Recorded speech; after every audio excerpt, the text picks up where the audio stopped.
What's up, guys? We're back with part 2 of the Ghost Year Zero video.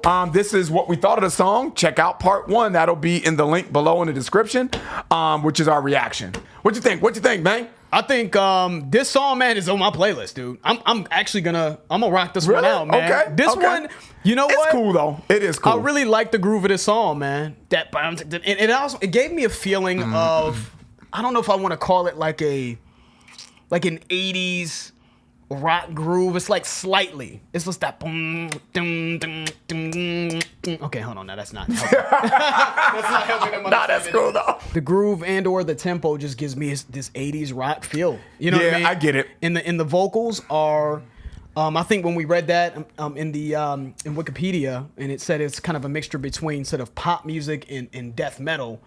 I think that I get that. You hear that? Right? Yep. I hear the sort of just the tone. I mean, his voice has a very pop tone, and even the music itself has a very pop texture to it. But it has this, and I guess this is the intention, right? It has this sort of evil, eerie, demonic undertone that's sort of intertwined with the music.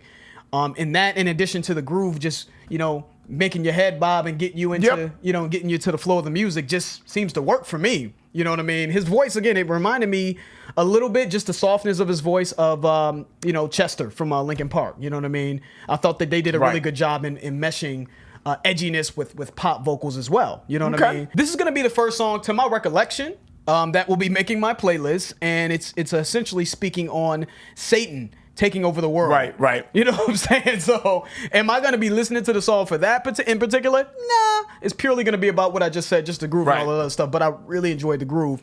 I thought that the lyricism was creative. You know what I mean? If I'm looking at it objectively, I think the issue that I see with a lot of people, Ryan, and this is just with when they're looking at music, and this happens a lot with rap, man. They hear the content, and because the content isn't up their alley, they seem to write off the song as, oh, it's bad. Well, it's not that it's bad. You just don't like what they're talking about. Yep. Mm-hmm. But if you're paying attention to how it was written, if you're focusing on the creativity and just the subject matter itself, you got to give it up. You know what I mean? Even if it's not your cup of tea, you know what I mean, or you can't relate to it, give it up. Just so separate yourself from the content and see if you can at least appreciate the creativity in the writing. And I thought this was interesting. The concept of year zero, of Satan, sort of the era of darkness, right? The dawn of darkness. I think I'm not sure if we're defining that correctly, but that's how it looks like me and Ryan both took it. Yep. The concept of that, I think, is interesting. It's just, man, initially in the first verse, he said, since the dawn of time, the fate of man is that of lice. You know what I mean? So the Dark Lord is like, enough is enough. Time to exterminate them and usher in a new era of music. So I thought it was creative. Shout out to them. And I can see why. One last thing, I can really see why this is a popular band now. It makes sense.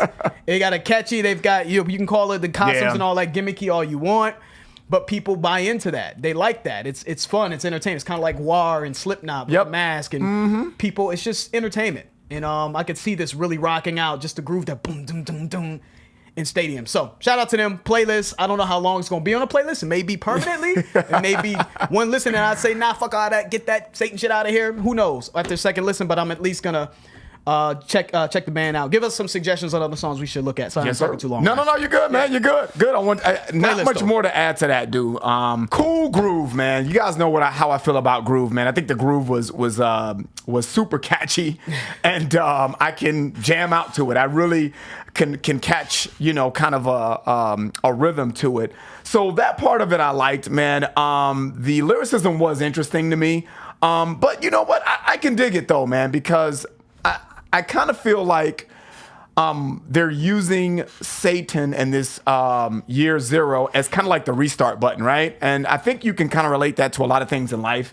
I think you can relate that to freaking racism.